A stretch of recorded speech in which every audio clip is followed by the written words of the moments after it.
I graduated college in May of 2019, and since then I've been seeing Instagram stories and posts and stuff like that of other current seniors who are a year behind me talking about how difficult this part of their college experience is and what they don't know what to do. And it's just like all of the memes of like, oh my God, is this real life? I'm dead, totally dead.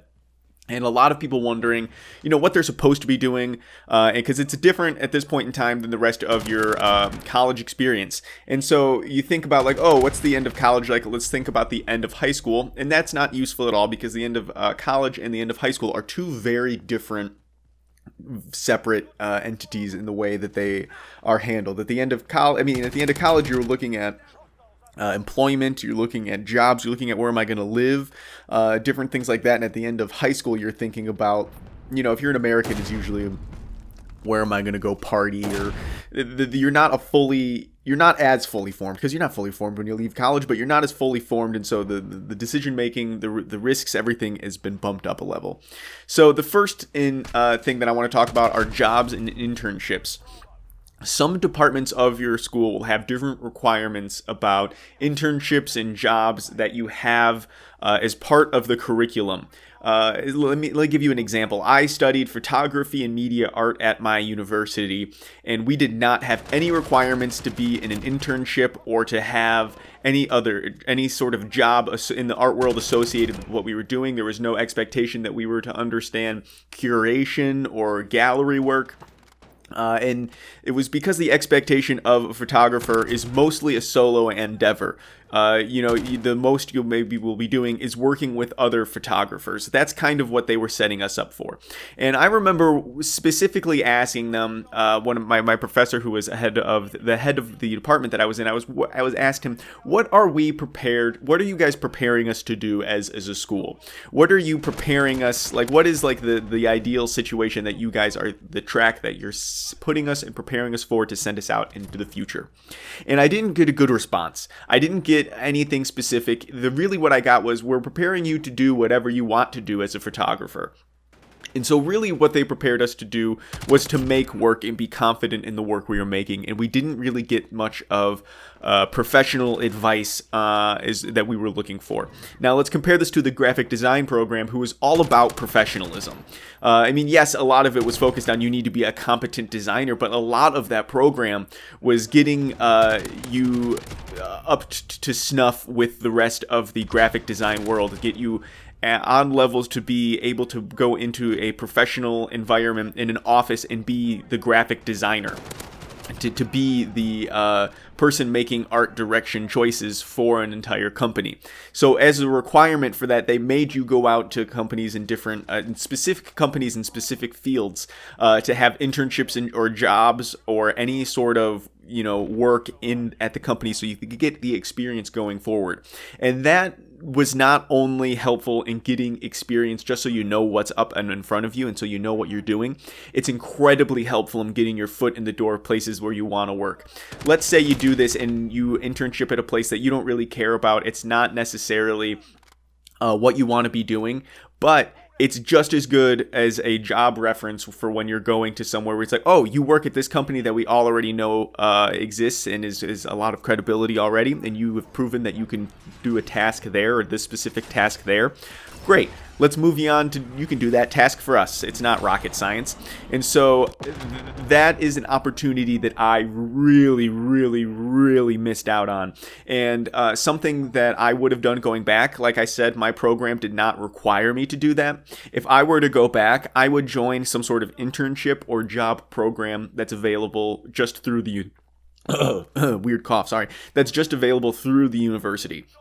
There are a lot of, job fairs, job programs. There is lots of different sort of whatever have you sort of professionalism kind of things going on at your university or college if you're paying attention.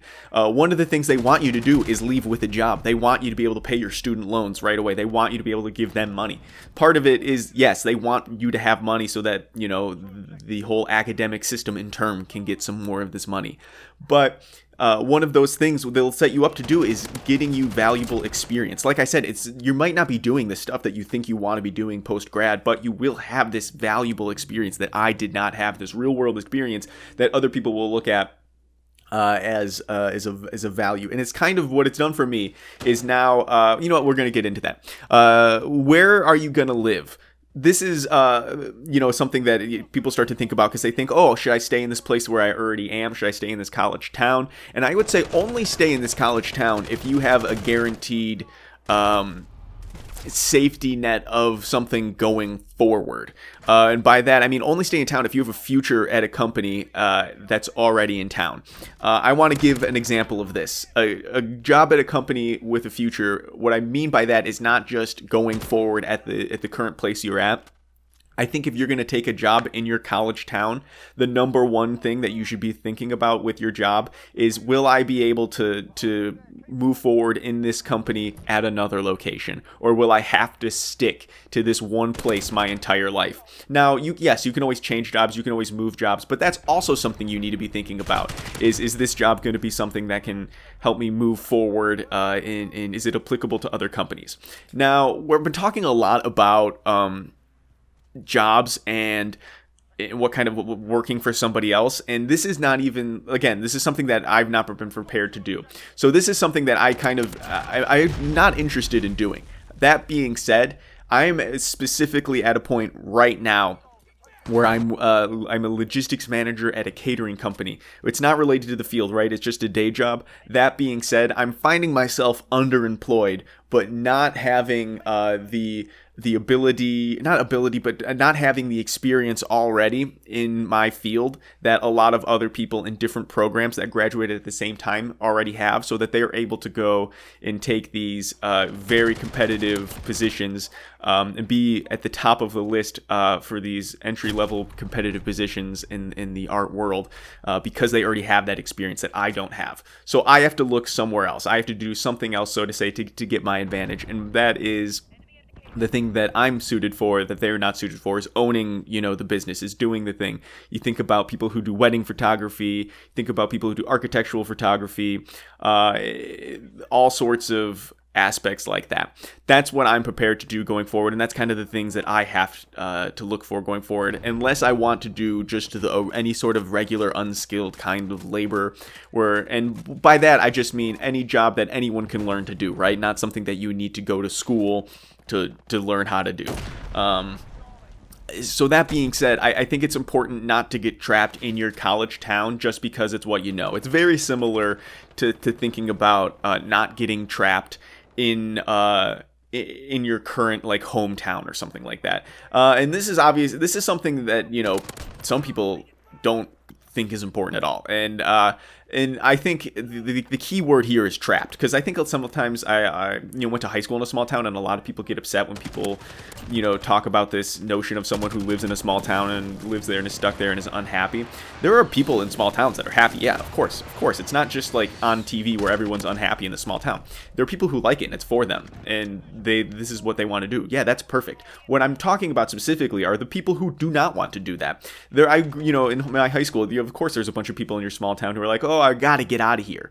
Do that. Don't give yourself an option of only being stuck in one spot. My example would be I work at a catering company. Other than my experience that I have at this catering company, there's nothing about this job that's going to allow me to leave my region, right? There's in terms of there's no upward. I can't work for this company at another location. I can't go do another job at this company at a different place, right? There's none of that going forward. I only have the experience of being able to say I can go do this job for someone else in a different place, right? So I think it's important not to get trapped, because I see friends who will work the same job that they were working right when they were graduating. Like, I have a friend who works in IT, and he's still doing that same IT job he had as a student. And that's something that's a little bit trapping, right? So that would be something that I would get away from. Speaking of traps, the food service industry is a trap. And I can say that as someone who is in it. It's really tempting because you can make a lot more money than a lot of entry-level positions, and you can, not necessarily the hours are attractive, but you don't have to wear a tie and wake up and be at a cubicle by 8 a.m., right? So these are tempting, but then, 10 years from now, you're doing the same job for the same amount of money, and there's nowhere to go, and not to mention your body is being destroyed because you are essentially picking things up and moving around all day. At any food job, that's what you do. You're just working hard and hot for the whole thing, and so you get to this point where now I can't go start an entry-level job somewhere else because I can't give up the money. I can't go to have less money now because I already live paycheck to paycheck. Because I'm, making the same amount of money as a 25-year-old bartender. And so it just becomes this trap where you can't get out even though you have a college, degree, or you have a college education, or whatever the point being. It just becomes this trap because it's no longer about what you know or what you can do or what you're willing to put the time in. It's literally about the money, and you have no money or freedom and time to take the risk to take a lower paying position. So that's why it's important to do that now. And the last thing I want to mention is your friends. This was a little bit shocking to me. I was a little bit surprised to learn this and to experience this. But some people are only your friends because they have to stay in the same room that you're in for hours a day. And it's by chance that they happened to be stuck in the same room as you. And I found that, some of my friends weren't really my friends going forward, and it was just because we were stuck in the same place. And so that was something that I think you should don't be afraid of that. It's fine. Don't be shocked. Don't be surprised. But that's what I have. Maybe some of this information will be helpful for you guys. Maybe you have some information that will be helpful to other people that I missed. But thank you guys for watching. I do appreciate it. And maybe stick around for the next one. Like if you enjoyed, and follow me on Twitch if you're interested in some live streams. Link in the description below.